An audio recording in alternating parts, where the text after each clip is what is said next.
Hi, my name is Grace Miller, and today I'm going to be reading Once Upon a Time.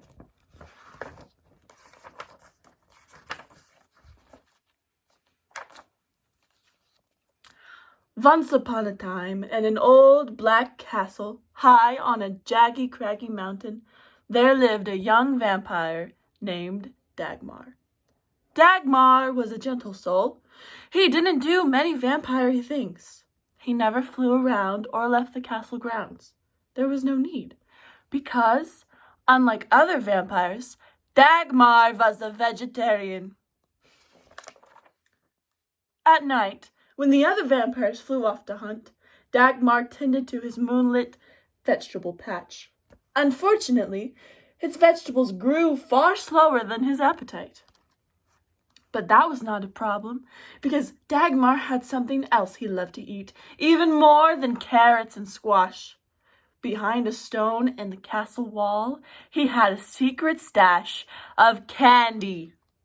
Once a year, Dagmar's ghost and monster friends would bring him a generous gift of treats.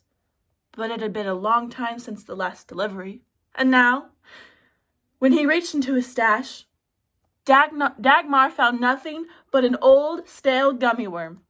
Reluctantly, he ate it. Dagmar slumped in the corner of his garden. What good was life without candy?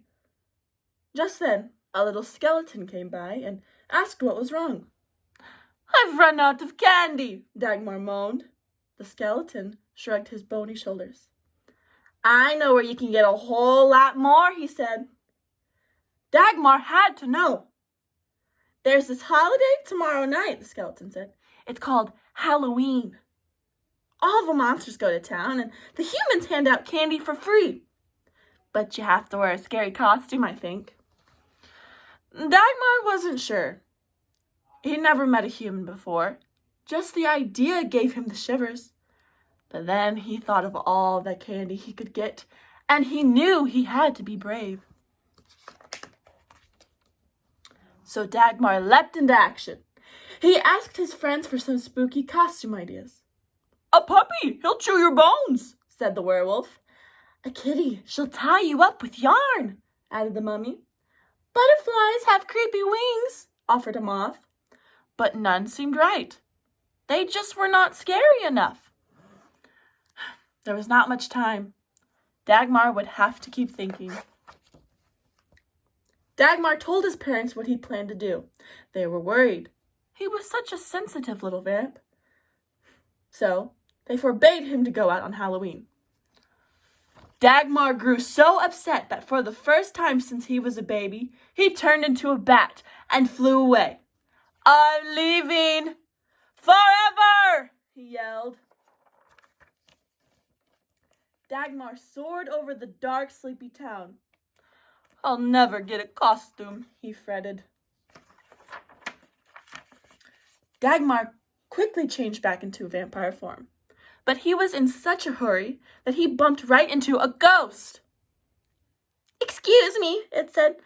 I can't see very well. It's okay, Dagmar said. But could you tell me how to get candy? And the ghost did just that. The two went from house to house saying the magic words, trick or treat. Each time, Dagmar followed the lead of his brave, ghostly friend. He hid his face behind his cape and stuck out his hand, shielding himself from any human glimpse. And each time, his courage was rewarded with a sweet. The night was long, and by the end, Dagmar's cape was stuffed full of candy. It was time to say goodnight. By the way, I really like your costume, said his ghost friend. But before Dagmar could explain, the ghost pulled off its sheet.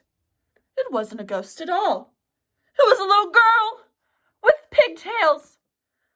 A human! Dagmar let out a howl and ran away as fast as he could.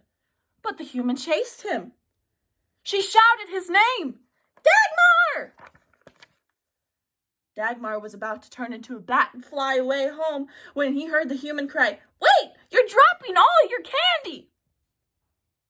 Dagmar looked behind him at the little girl. and he saw a trail of treats scattered on the sidewalk. A human wanted to help him? "Oh," Dagmar said. "Thank you." "Why did you scream and run away?" the girl asked. "I thought I saw something scary," Dagmar said. Then he smiled at his new friend. "But I'm not afraid anymore." The girl smiled back, and together they gathered the candy and then said goodnight. Dagmar rushed back home. He dumped his candy on the floor and counted all the pieces. There was more than enough to last until next Halloween. Carefully, Dagmar arranged all his treats inside a secret stash. Then, just before the break of dawn, he brushed his fangs, dove into his coffin, closed his eyes, and started to dream of what could be. The end.